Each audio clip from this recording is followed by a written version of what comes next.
Oi, gente, tudo bem com vocês? Programa Brasil Consciência no ar, trazendo nesta semana informações sobre a reunião dos BRICS que vai acontecer no INPE e que pretende formar uma rede mundial de telescópios. Veja também que depois de ter tido o projeto do veículo lançador de pequeno porte cancelado pela FINEP, a Acaer anuncia parceria para se tornar a primeira empresa brasileira fornecedora de partes completas de avião. Antes, porém, a gente mostra para vocês como foi a Conferência Livre das Mulheres de Ciência e Tecnologia do setor aeroespacial. O evento foi patrocinado pelo SINDCT e contou com o apoio das 4 instituições da base dos sindicatos, sendo elas a AEB, a Agência Espacial Brasileira, o DCTA, o Departamento de Ciência e Tecnologia Aeroespacial, o INPE, o Instituto Nacional de Pesquisas Espaciais, e o CEMADEM, o Centro Nacional de Monitoramento e Alertas de Desastres Naturais, onde a conferência foi realizada. Veja como foi. A nossa estrela do dia, a pessoa mais importante desse evento hoje para nós, a doutora Régula Somoza, diretora do CISPC.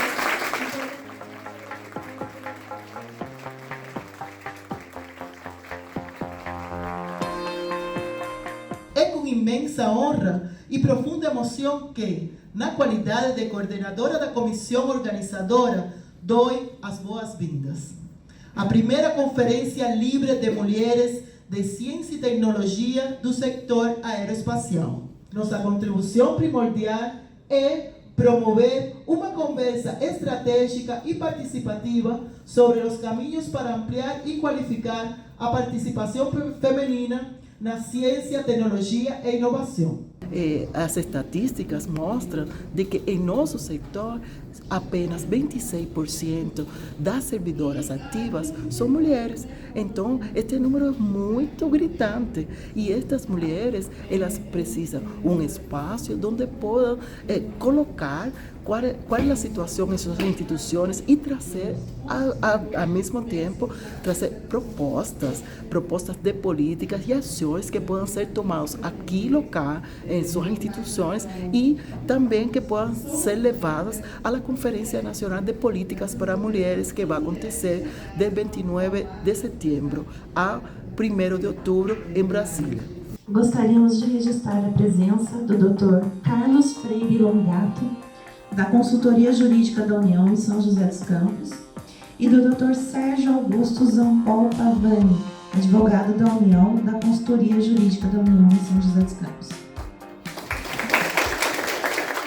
É uma imensa satisfação mesmo que eu estou aqui em nome do MCTI e também porque essa é uma pauta muito cara para mim.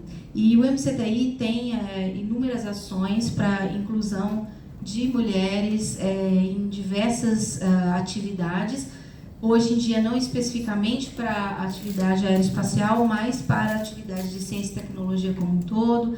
Então existem iniciativas para promover iniciativas de mulheres na área de inovação, com a FINEP, por exemplo. Existem iniciativas para promover a inclusão e a capacitação de meninas, né, para a ciência.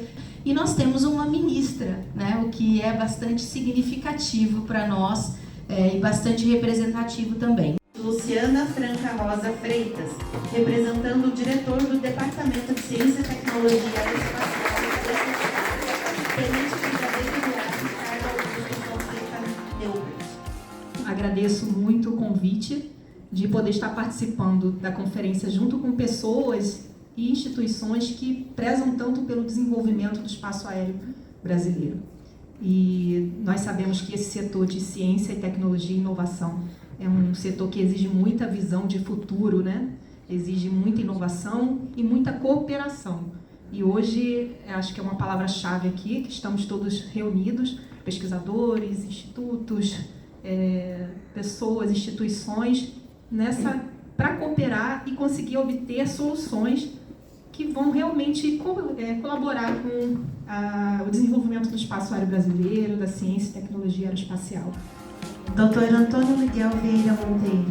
Em nome da regra, saudar toda a comissão organizadora, porque é um evento muito relevante e importante, ainda muito relevante, ainda muito importante. Que pena que seja. Né?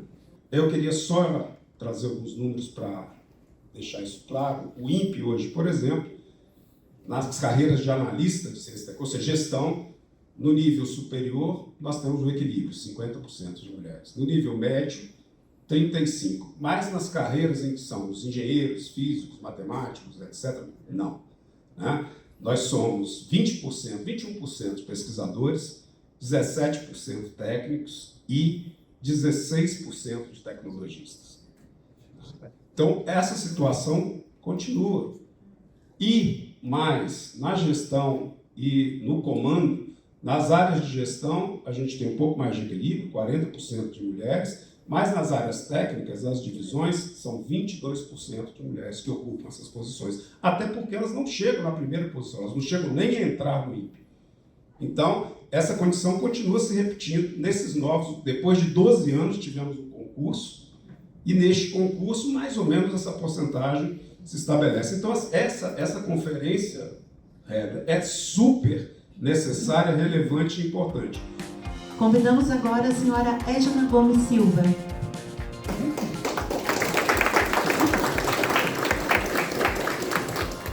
É inspirador ver tantas vozes se unindo para construir um futuro mais justo e igualitário.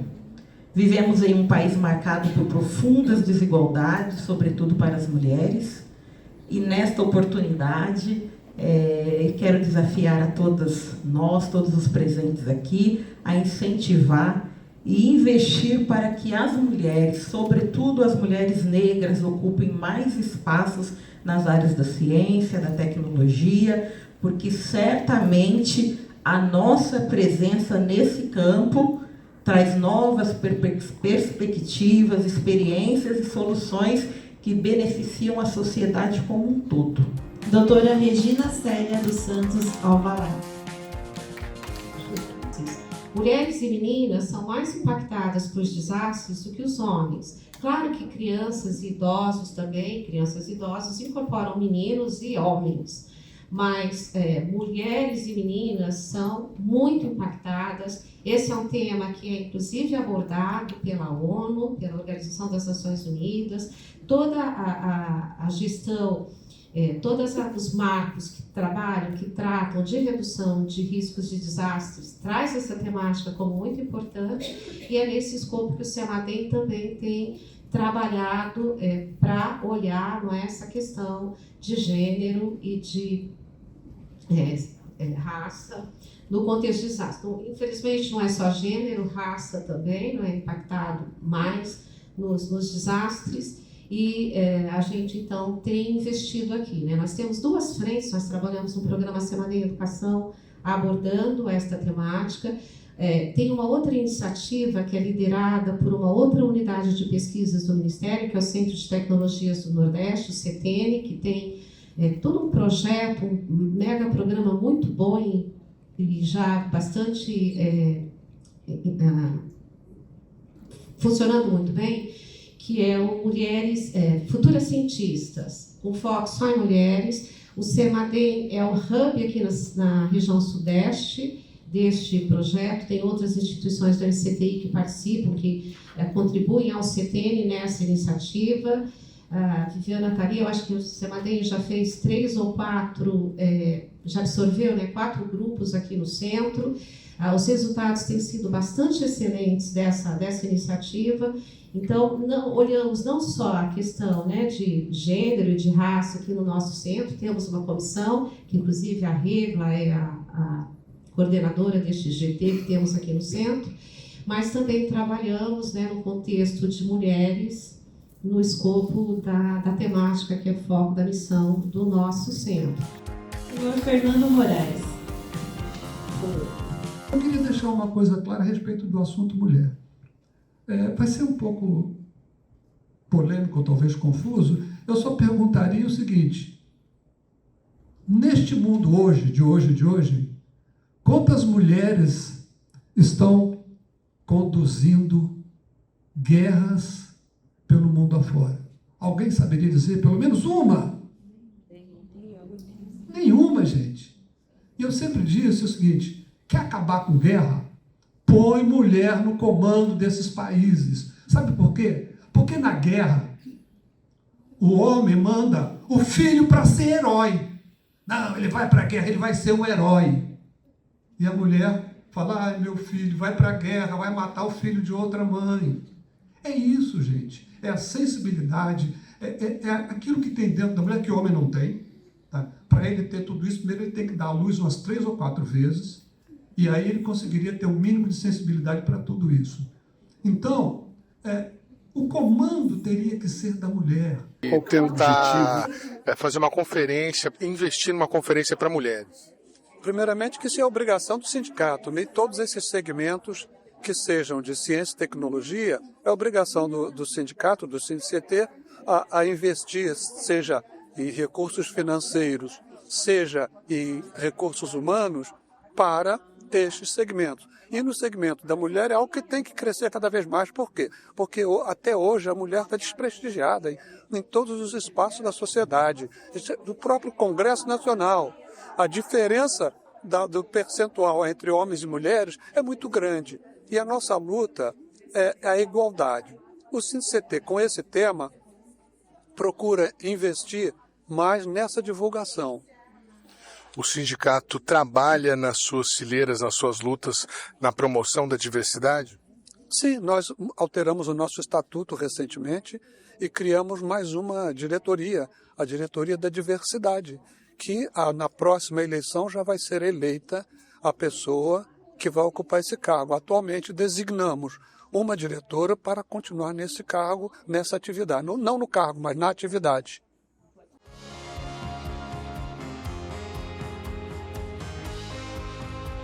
É sempre interessante a gente deixar uma mensagem, né? Uma mensagem de esperança. É muito difícil a gente ser mulher, é muito difícil a gente ser mãe, profissional, dona de casa, batalhadora. Se eu disser que eu não passei por momentos difíceis, passei por muitos. Chegou um momento na minha vida em que eu tive que decidir se ia sair para fazer meu doutorado, né? E dei a oportunidade para meu filho, então com 14 anos, de ou ir comigo ou ficar com o pai. Né? Não se impõe um filho a seguir a mãe ou o pai. O filho teve a chance de decidir, teve a chance de dizer por que teve aquela decisão. E eu acho que hoje ele entende melhor também a minha decisão de continuar a perseguir o meu sonho de carreira. Doutora Thelma, como é que é depois de tantos relevantes serviços prestados ao país e ao mundo participar de uma conferência na qual a senhora está inspirando mulheres a seguir carreiras como a da senhora? Eu acho extremamente importante, né, dentro dessa trajetória, eu 74 anos hoje, é mostrar como é que foi a minha trajetória desde a parte acadêmica da minha trajetória, né, fora do país, até onde eu estou hoje, continuando a trabalhar, continuando a estudar e inspirando mulheres para que tenham força, para que olhem a sua trajetória também com cuidado. O que eu quero dizer com isso? Com isso eu quero dizer, pensar bem com quem você estabelece a sua parceria, para que ele ou ela, né, possa entender que você tem seus sonhos de acadêmicos, sonhos profissionais, que a maternidade não seja um impedimento para que você persiga esses sonhos, não é? E que, na verdade, é através disso que a gente eu não gosto da palavra se impor, é que a gente mostra a nossa resiliência, a nossa perseverança e assim conquistando os espaços que a gente tem direito de conquistar, todas nós e todos nós. Por que a senhora mencionou que as mudanças climáticas, os efeitos negativos das mudanças climáticas afetam mais as mulheres e as crianças? Isso é uma realidade mesmo. Por exemplo, eu vou dar um exemplo do que acontece em alguns países. Em alguns países, as mulheres são impedidas, vamos assim dizer, não são permitidas nem a aprender a nadar. Então, numa situação, por exemplo, de uma inundação, são as primeiras a morrer. né? Ou seja, são as primeiras que, por exemplo, têm que andar quilômetros para buscar água para cozinhar, para se lavar. Então, com essa questão da mudança do clima, a gente estima que a falta de água vai fazer com que essas mulheres tenham que andar muito mais, tenham que ir muito mais longe para poder trazer aquela água que ela encontrava com maior facilidade mais perto. Então, as mulheres são extremamente afetadas. E parece que existe uma insensibilidade assim, geral sobre a condição que a gente está passando no mundo hoje. Então, quando a gente fala mudança do clima, emergência climática, existe, é real, é realíssimo e vai ficar cada vez pior. Agora, dinheiro para colocar na mesa, para ajudar a financiar os países em desenvolvimento a implementar ações de mitigação, de adaptação agora, de resiliência, isso não tem. Agora, dinheiro para defesa, para guerra, aí tem. Então, o mundo hoje é um mundo muito injusto, mas eu vejo em tudo barreiras e oportunidades. Então, eu gostaria de sair daqui com uma mensagem de otimismo. Que a gente olhe sempre as coisas como oportunidades para a gente crescer. Oportunidades para a gente superar. Eu acho que nós hoje estamos passando de um momento que a gente tem que superar todo dia. Todo dia. Uma coisa nova. E parece incrível que não vai ter fim. Mas vai ter. De um jeito ou de outro vai ter. Então eu queria deixar aqui uma mensagem de otimismo. É uma reunião, é uma conferência para as mulheres, mas eu estou incluindo vocês, homens que estão aqui, dentro desse pacote tão lindo, tá? Dentro desse pacote de esperança, de que essas barreiras vocês vão ajudar as mulheres a superar e aprender muito com elas também. Porque todos estamos aqui mutuamente superando as dificuldades e perseguindo as oportunidades.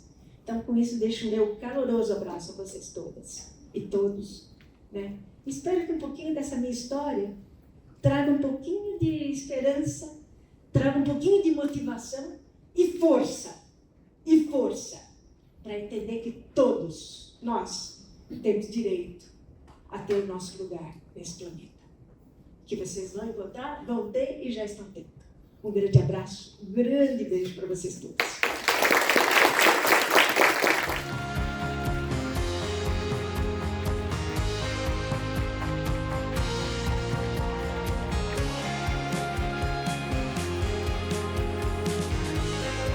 A experiência de organizar uma conferência foi nova para mim, mas também foi muito gratificante, porque tive a oportunidade, assim como você falou, de entrar em contato com pessoas que são inspiradoras para nós mulheres da ciência e tecnologia. A doutora Thelma Krug, ela é uma pessoa que ela tem uma trajetória que ela contou há pouco tempo aqui conosco, mas a trajetória dela é inabalável. Ela representa a mulher cientista que é firme, que vai em frente, que ela conseguiu levar em conjunto a família, levar a parte como profissional em frente. Hoje, ela está representando o Brasil em uma instituição de renome internacional. Então, qualquer uma menina ou jovem que está entrando no serviço público consiga ver a Thelma como uma pessoa de inspiração, como uma fonte e um foco que deve chegar lá na frente.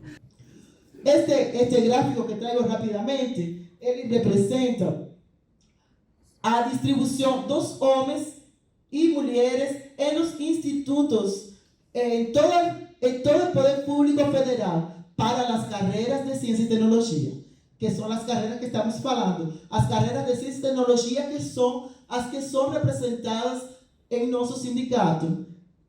Esto es en todo el poder público, en todo el poder ejecutivo, donde aquí están también representadas las mujeres del Ministerio da Saúde, están representadas las mujeres do MMA, do Ministério do Meio Ambiente e outros ministérios que também têm mulheres. Esse número, quando nós olhamos só para as mulheres do Ministério de Ciência e Tecnologia, diminui bastante. No Ministério de Ciência e Tecnologia, os ICT, apenas 26% das pessoas que são servidoras ativas são mulheres. Então, este gráfico aqui já vai trazer a interseccionalidade. Não só estamos falando das mulheres, estamos falando das mulheres e das pessoas negras. São dois sistemas de opressão que estamos interseccionalizando aqui neste gráfico, onde apenas 38% das mulheres do Poder Executivo Federal, 38% das pessoas do Poder Executivo Federal que estão ativas, dos servidores, são mulheres. E apenas 17% são pessoas negras. E aqui deixo finalmente a mesma reflexão do princípio. Levem essa reflexão para casa e para as atividades da tarde e vamos ver como podemos quebrar as barreiras e conquistar a fronteira que nos deixa em este lugar de discriminação. E como não gosto de terminar com uma palavra difícil, gente, vamos trabalhar e vamos fazer nosso melhor em esta conferência. Muito obrigado.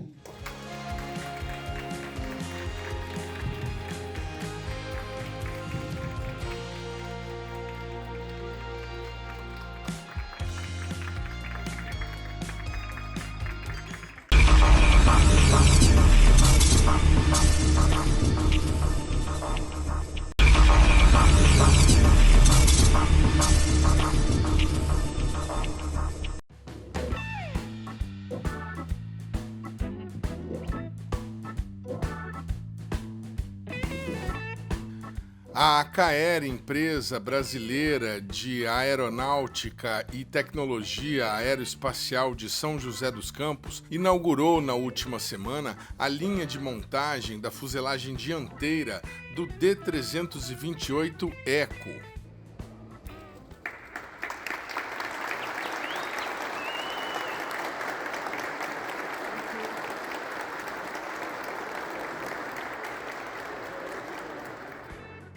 A aeronave é um desenvolvimento da empresa alemã Deutsche Aircraft e deverá entrar em operação no mercado global no quarto trimestre de 2027.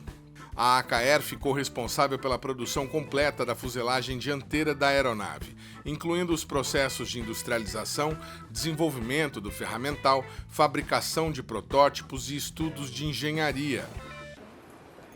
Estou muito feliz por estar aqui e pela presença de todos. Esse evento é milestone muito importante para o programa representa presença estratégica como a ACAER representa. So that is my only Portuguese.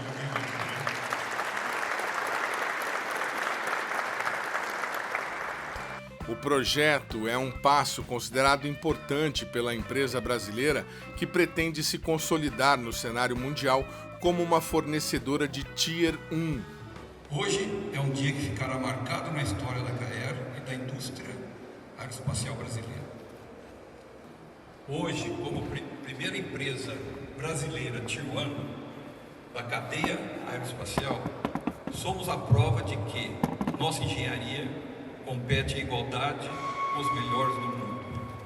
A parte fundamental dessa aeronave será concebida e produzida aqui, com engenharia brasileira, mãos brasileiras e inteligência brasileira. Agradeço muito a Deutsche Aircraft, representada por seu CEO Nico Neumann, pela confiança e parceria estratégica que nos trouxe até este momento histórico. Um fornecedor Tier 1 é responsável por fornecer partes do avião. Isso já acontece, por exemplo, entre a Embraer e a Latécoère. A empresa francesa tem uma unidade em Jacareí para a produção de partes da fuselagem dos aviões da empresa brasileira. É praticamente a mesma coisa, quer dizer, é uma empresa francesa que atua nesse mercado de Tier 1 e que nós vamos ser um competidor, só que é a primeira empresa brasileira. Então, ao invés da indústria brasileira contratar empresas estrangeiras, pode contratar a empresa brasileira. E nós podemos fornecer para o mercado global qualquer um. Quer dizer, nós seríamos um competidor da Latipware. Que interessante. E quando o senhor diz isso, que abre a porta para um mercado global, o senhor está querendo dizer que a linha de produção estará preparada para produzir outras partes para outras aeronaves, caso a AKE consiga prospectar novos clientes? Ela, além de prospectar, já tem bons contratos. Nós temos um contrato com Portugal para fabricar a estrutura do avião completa, né? E temos um avião americano também, que é o Windrunner, onde nós vamos construir a cabine onde os pilotos ficam. É o maior avião do mundo americano. Então, isso, logicamente, abre para a gente um potencial de mercado muito grande. Né? Para você ter uma ideia, o mercado de Tier 1 e aeroestruturas para Tier 1 global gira em 50 bilhões de dólares por ano. Então, se a gente conseguir conquistar 1%, nós estamos falando de 500 milhões de dólares por ano. Hoje nós temos a terceira maior indústria aeronáutica, que é a Embraer, OEMs. E não temos nenhuma empresa Tier 1, o que é um contrassenso, né? Por que nós temos a melhor indústria, uma das melhores indústrias, e não temos a Tier 1? Então a nossa proposta é atingir esse outro mercado. A Embraer atua no mercado de operação. Só que o mercado de aeroestrutura, o mercado aeronáutico mesmo, de indústria aeronáutica, ninguém está atendendo no Brasil. É tudo empresa estrangeira. Então, não faz sentido a gente ter uma grande indústria aeronáutica e não atender esse mercado. Então, nós temos um grande mercado para frente. Agora, cada projeto é uma linha diferente, tá? Essa aqui é uma linha, serve só para esse projeto, né? A ideia é ela chegar a 4 chipsets, que a gente chama, 4 entregas de fuselagem por mês, né? No pico. E no caso de Portugal, nós vamos fazer o avião completo. Então vai ser uma linha muito maior, né? Então, cada conquista dessa, nós temos que montar uma linha nova. Eu ia perguntar justamente isso, quer dizer, é uma linha para cada um desses produtos, desses clientes. O senhor está falando de fazer o avião completo, o LUS 222, e também um avião americano, aí que a gente não tinha conhecimento. O que isso está gerando de impacto na unidade aqui em São José, no número de empregos, no trabalho em si? Vocês vão se manter aqui? Vai ter necessidade de contratar outra planta? Nós estamos estudando aí a possibilidade, através de investimentos, em ter uma planta mais dedicada à parte industrial. Porque aqui isso aqui nós estamos fazendo a linha para primeiro fornecimento. Quando a coisa começar a entrar em serialização e outros projetos vier, nós estamos estudando diversos locais onde a gente vai colocar a indústria, vamos dizer assim, os hangares para ter várias linhas ao mesmo tempo. Isso já impactou no número de empregos da unidade? Vai impactar no futuro? O senhor tem alguma perspectiva de número? Tenho. Nessa linha aqui, a gente deve aumentar aí de 200, 250 pessoas. E para cada linha dessa, nós vamos ter que ter muitas contratações, né? Então, o de Portugal deve começar agora em Otuca, né? E é uma rampa, né? Nós começamos na parte de engenharia e tal, depois os operários mesmo que vão entrar na fabricação, a gente vai aumentando ao longo do tempo. Segundo divulgação da Acaero, o D328 Eco é uma aeronave turbohélice com capacidade para até 40 passageiros. O avião teria foco em performance, versatilidade e sustentabilidade ambiental. Ele é projetado para operar com até 100% de combustível sustentável de aviação, o SAF. O avião ainda teria capacidade para operar em pistas curtas e não pavimentadas, mesmo em condições desafiadoras de pouso e decolagem. Ainda, segundo a divulgação oficial, o D328 Eco é ideal para conectar regiões remotas e com infraestrutura aeroportuária limitada, ampliando o alcance da aviação regional. Na verdade, isso aqui é uma linha de montagem. Então, a gente faz ela em partes. Então, a gente constrói painéis separados e cada ferramental desse será construído uma parte e a gente vai montando como se fosse um Lego à medida que a gente segue lá para frente. Então aqui tem ilustração de como que ela vai sendo montada, né? Então aqui eu faço esse painel que está aí, em outro eu faço outro painel, outro eu faço o teto, outro eu faço a parte de baixo e assim eu vou construindo e vou montando isso aí, chegar até o final com o segmento completo. Quanto tempo de trabalho para a CAE participar desse desenvolvimento, desenvolver o ferramental e estar aqui hoje prestes a começar a produção? Para ter uma ideia, nós ficamos aí em torno de 1 ano e meio, 2 anos de negociação para fechar o contrato. Fechamos o ano passado. A gente está aí prevendo a entrega da primeira unidade segundo semestre do ano que vem. Em 2027, a gente começa a entregar as partes de série, os segmentos de série. E aí nós chegamos até o pico de 4 por mês. Então, se eu sou um engenheiro aeronáutico prestes a me formar, posso mandar currículo para a CAE? Exatamente. A gente sempre está precisando de profissionais dessa categoria. Uma engenheira brasileira teve participação importante na formalização da parceria. Ex-funcionária da Embraer, ela atua na Deutsche Aircraft e serviu como tradutora durante a apresentação da nova linha de montagem.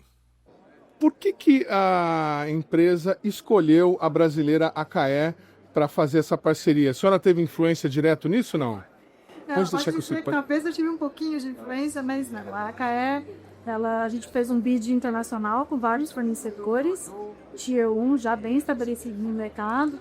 O AKE demonstrou toda a capacidade, toda a experiência em design que a gente precisava.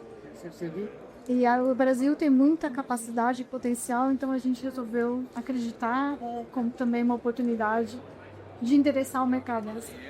Para o nosso público que é aficionado por aeronáutica, em que se insere o grupo alemão? Vocês hoje estão produzindo aviões regionais, aviões maiores? Não, a empresa ela veio da heritage da Dornier, então quem é da aviação conhece, do ano passado, e hoje a Deutsche Aircraft está industrializando o D328, que era um avião da Dornier, né, mas fazendo várias modernizações. Então é um mercado da aviação regional e é uma empresa que está reiniciando novamente no mercado. Tá? Então a gente espera certificar esse produto em 2027 e depois, se Deus quiser, continuar com outros desenvolvimentos de outros aeronaves. O nosso público tem bastante gente, estudantes, principalmente da área de engenharia, que estão aí prontos para entrar no mercado de trabalho. E como é que a senhora ascendeu aí a esse grupo internacional? A senhora é daqui de São José mesmo? Se a senhora pudesse contar um pouco dessa trajetória? Sim, claro. Sim, eu sou engenheira também de formação, formada na Universidade Federal de São Carlos. Trabalhei praticamente na carreira aqui no Brasil, na Embraer, uns 22 anos. E resolvi independente há 3 anos atrás. E hoje na nossa empresa a gente tem vários engenheiros brasileiros muito bem-vindos lá. Então eu acho que a inteligência brasileira ela não reconhecida em todo lugar. Então eu acho que sempre é muito válido. É lógico que você tem que ter conhecimento no país, mas também para quem quer uma oportunidade, eu acho que é muito válido de você buscar uma experiência fora, retornar, você sempre cresce e agrega outros conhecimentos para sua vida. Desculpa a ignorância, o grupo tem mais ou menos quantos funcionários? O grupo tem em torno de hoje quase 600 funcionários. Todos na Alemanha? Todos na Alemanha. Sim, nós temos nosso headquarters, né, nosso escritório principal na região de Munique, na linha de Munique, e nós estamos construindo a nossa fábrica de montagem final no Leipzig, que é no leste europeu. O outro projeto com início de produção iminente para a ACAER é o do avião português Luz 222. Como é que foi essa negociação? Quanto tempo vocês levaram para integrar esse projeto e quando que deve sair a primeira aeronave de solo brasileiro?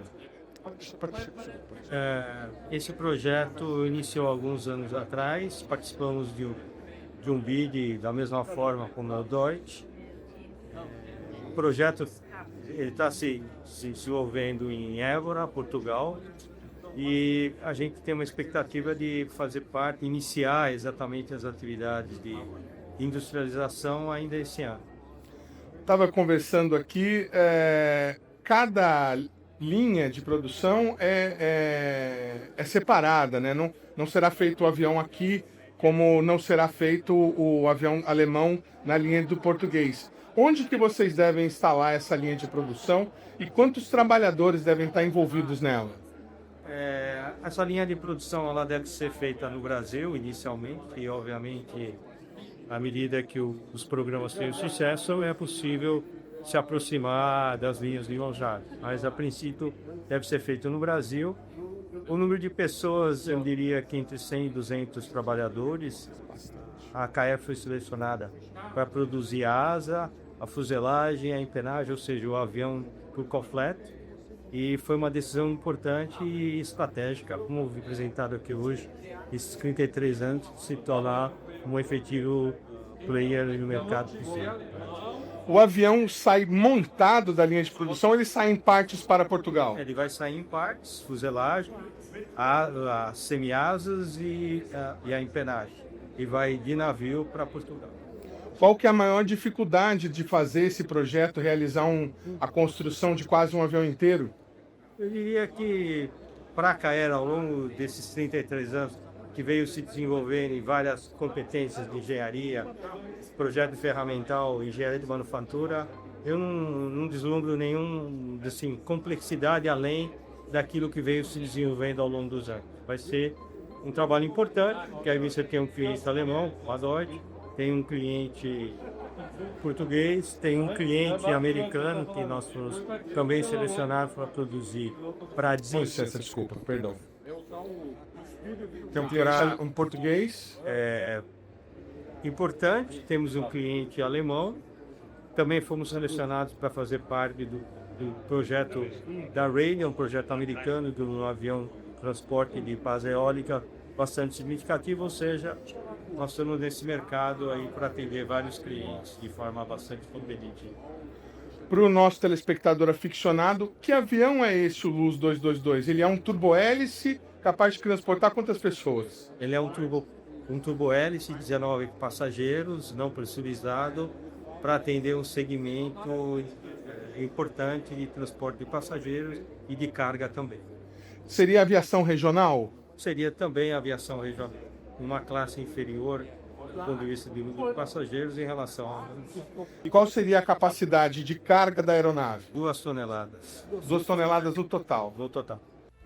O Brasil Consciência tentou obter durante o evento um posicionamento oficial da empresa sobre o cancelamento do projeto do VLPP que a ACAER mantinha, mas fomos informados via assessoria de imprensa que ninguém comentaria o assunto. O programa Brasil Consciência vai para um rápido intervalo e, na sequência, você fica por dentro do encontro dos BRICS que será realizado no INPE e que deverá formar uma rede mundial de telescópios. É um instante só, não saia daí.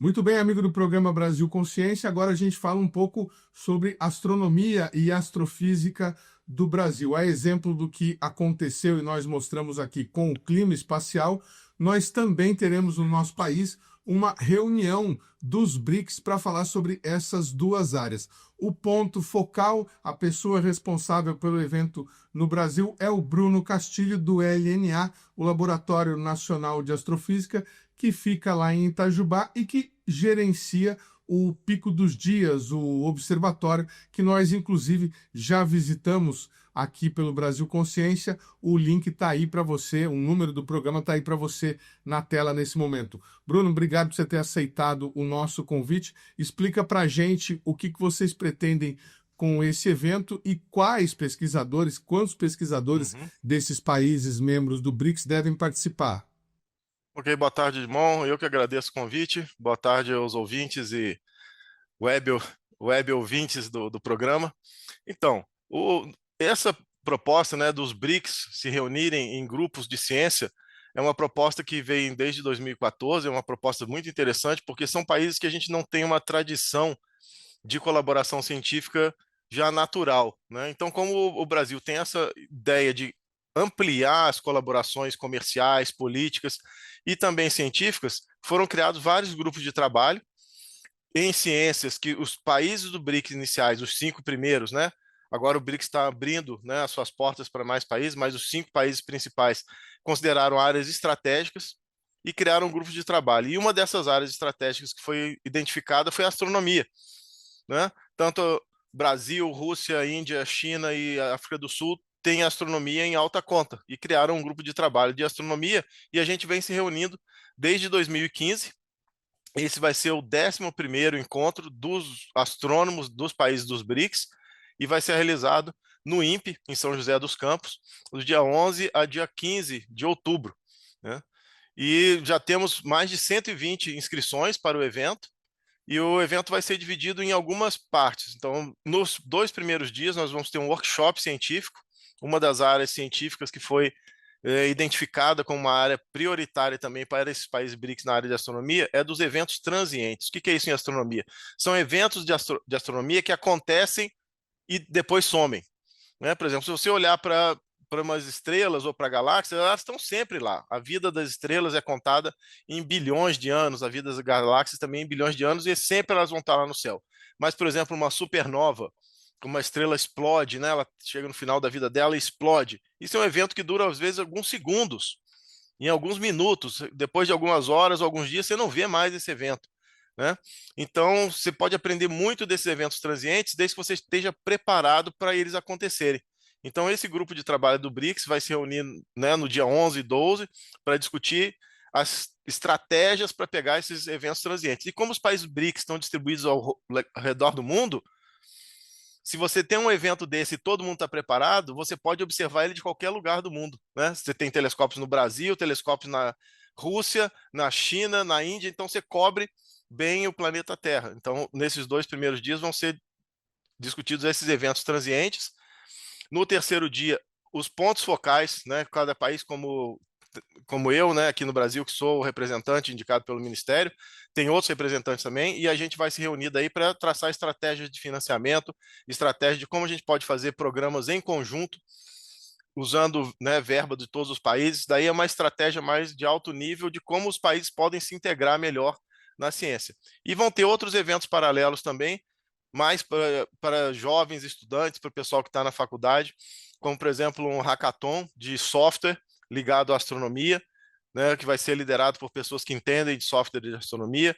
Estamos programando também um encontro sobre divulgação de ciência nos países BRICS, e é aberto a qualquer pessoa da área de astronomia, né, de estudante, ou que se interesse por isso, e que pode fazer a inscrição, né, no site do evento no INPE. As inscrições ainda estão abertas, já temos mais de 120 pesquisadores inscritos, e logo no site também vão estar mais informações sobre esses eventos paralelos, que interessam mais, talvez, aos jovens estudantes e pesquisadores.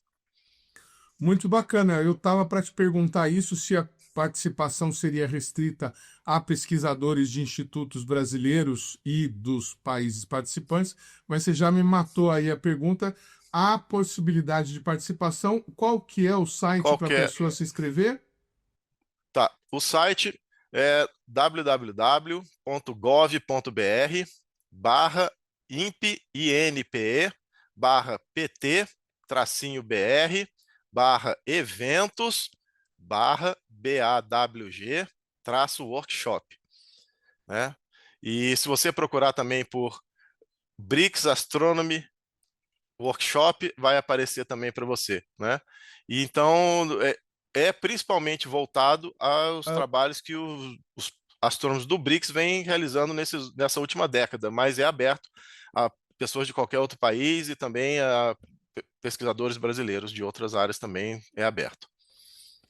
Muito bem, essa parceria dos países integrantes dos BRICS, não sei se sobre a rúbrica dos BRICS, mas país a país, já acontecia de uma maneira bastante interessante. Quando nós estivemos no LNA, nós mostramos para vocês o laboratório russo, o telescópio russo que foi instalado no LNA para detectar lixo espacial. Vamos dar uma olhadinha rápida em como que funciona. Natália é uma pesquisadora russa da Universidade de São Petersburgo que trabalha na colaboração entre Brasil e Rússia para a identificação de lixo espacial. Além de colaborar com a pesquisa, ela serve como interlocutora entre a equipe do país dela e os pesquisadores brasileiros, e foi escolhida justamente por conta de sua relação com o país. E como foi que a senhora aprendeu português? Porque eu já tinha muita colaboração com o Observatório Nacional do Brasil, que fica no Rio de Janeiro, e trabalhei lá desde 94, com idas e voltas para a Rússia, e estava estudando português. Mas... Aí aproveitou esse conhecimento do português para vir aqui trabalhar nessa colaboração. Sim, claro, porque é realmente muito importante falar português, obviamente. Assinado em 2016, o acordo com a Agência Espacial Russa, a Roscosmos, estabeleceu a instalação de um conjunto de telescópios no Observatório Pico dos Dias. O interesse russo pela parceria com o Brasil pode ser explicado pela localização. Eles precisavam de um parceiro no hemisfério sul para mapear os objetos nos dois hemisférios, e o Brasil entrou no acordo para fazer parte do esforço mundial no sentido de fazer uma faxina no espaço ao redor da Terra. Porque esse problema já está muito grave, lixo espacial, nós temos muitos detritos, já aconteceram colisões entre satélites vivos que geram ainda mais detritos, e o problema já estava muito grave. E muito bom essa colaboração, foi um acordo intergovernamental entre o governo do Brasil e o governo da Rússia, e muito importante que nós podemos monitorar durante muito tempo, durante praticamente 24 horas, porque nós temos equipamento oferecido na Rússia, na parte leste da Rússia, parte da Sibéria, e colocar aqui no hemisfério oeste, no Brasil, foi muito importante. Então, quando as observações estão acabando na Rússia, aqui começa a noite e podemos fazer observações aqui.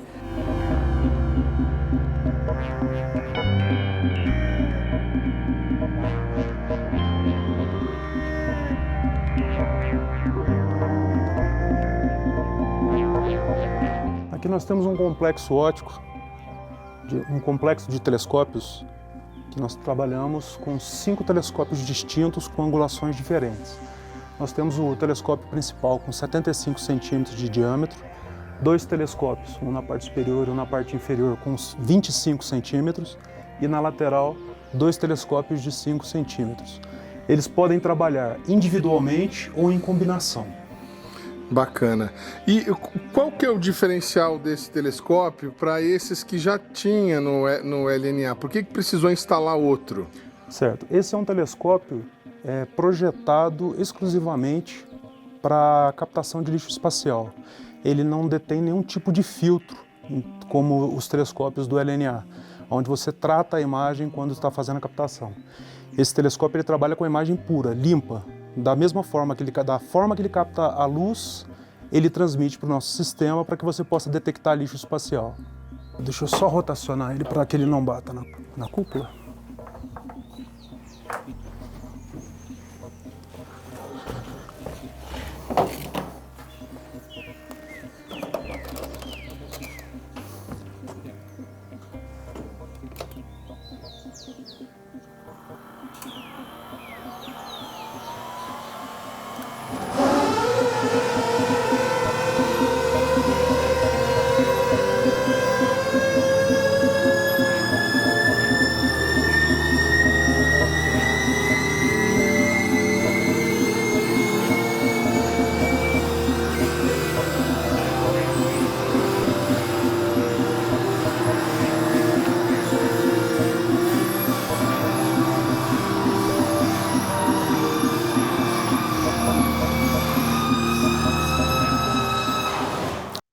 Muito bem, Bruno. Como é que está funcionando essa iniciativa agora e quais são as outras iniciativas que talvez a gente possa agregar aí ao Parque Nacional de Observação ou o Brasil participar de maneira remota no futuro?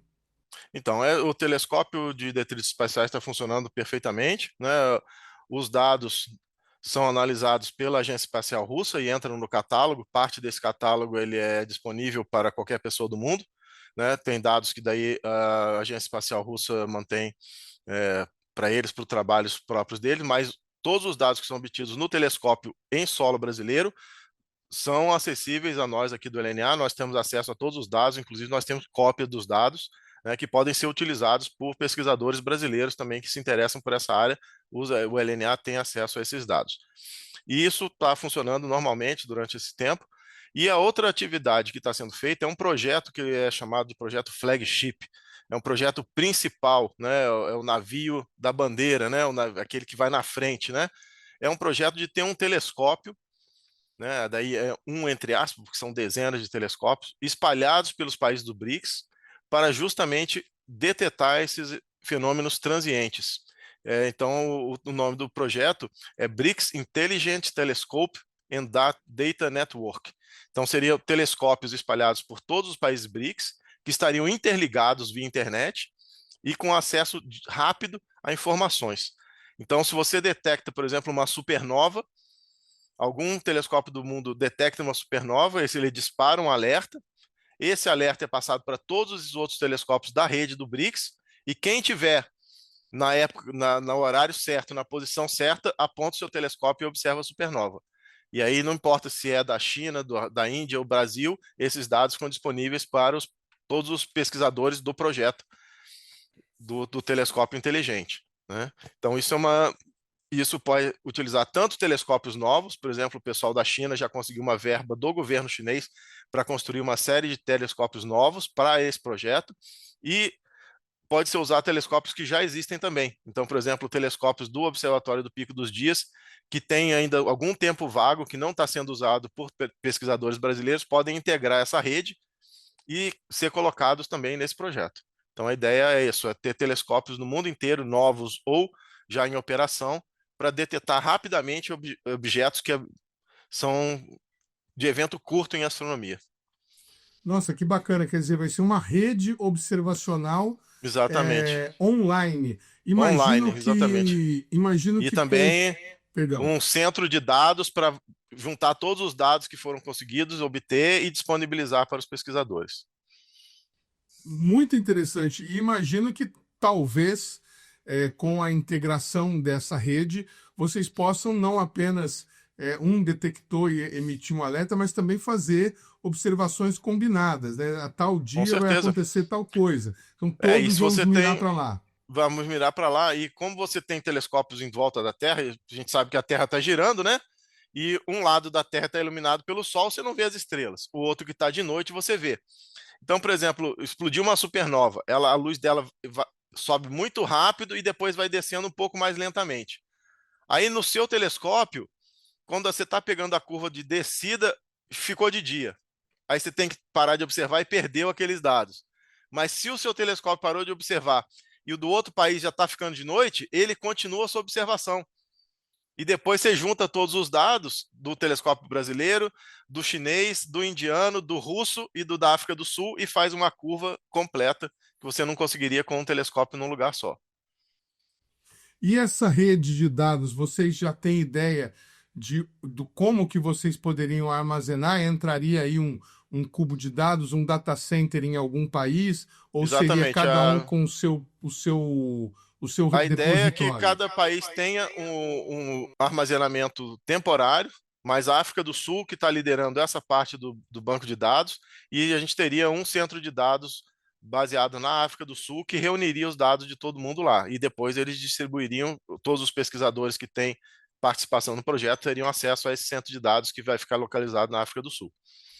Muito interessante. Uma curiosidade que me despertou agora: os telescópios que nós temos colaboração, né, que nós somos partners ou partícipes, como esse no Chile, poderia ser integrado também, não? Poderia ser integrado também. né?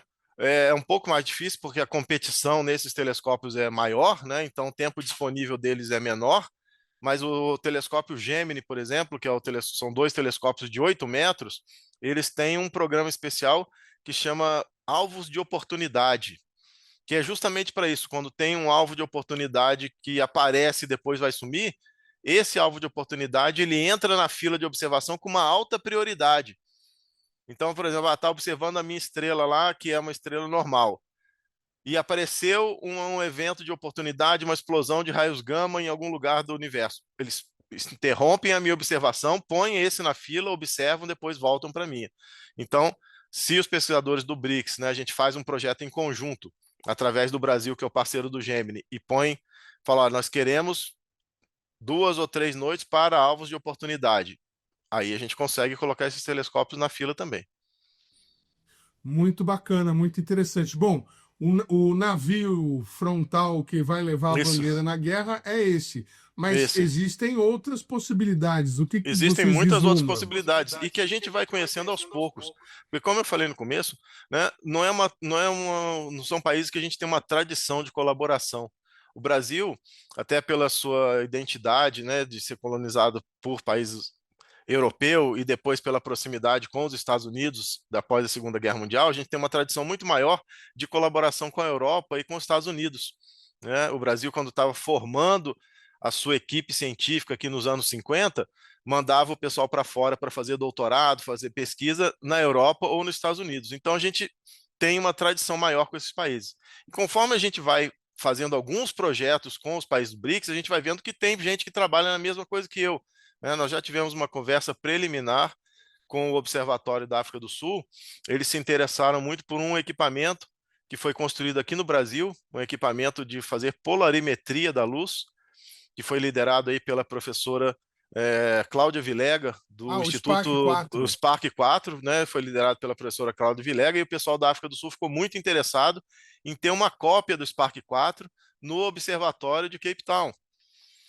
Então, já tivemos uma primeira conversa preliminar e estamos avaliando a possibilidade da professora Cláudia aprovar, né, e liberar o desenho do instrumento para a gente construir uma cópia dele junto com o pessoal da África do Sul, né, e sendo uma colaboração brasileira, nós teríamos acesso também ao Observatório de Cape Town para poder, né, observar junto com o pessoal da África do Sul. Então, já apareceu essa primeira colaboração na área de instrumentação científica, né, e outras virão.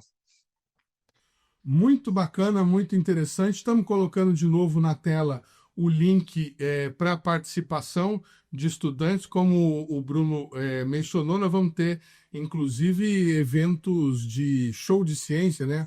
Um workshop, hackathon sim, é isso. E diversos e outros. Uma coisa que também vai ter um treinamento em observatório virtual, né? Hoje em dia existem muitos dados astronômicos já observados pelos observatórios que podem ser utilizados em outras pesquisas, né? E existe um movimento de que esses dados fiquem acessíveis a todo o público. Então vai ter um treinamento disso também, né? Em comunicação científica, vai ter, né, inclusive visitas também aos laboratórios. Então vai ser bem interessante. Muito bacana. Eu quero agradecer demais ao Bruno Castilho aqui pela participação no nosso programa. Ele é o ponto focal, como ele disse, o responsável pelo evento aqui no Brasil.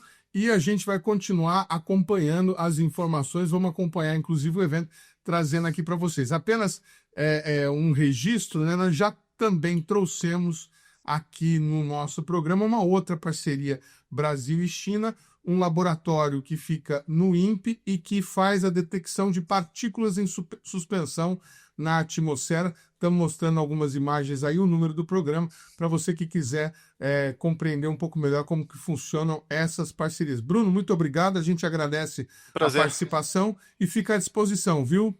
Ok, um abraço a você, a todos os ouvintes do programa, e vamos continuar nossas pesquisas e ampliando nossas colaborações científicas. O programa Brasil Consciência de hoje vai ficando por aqui.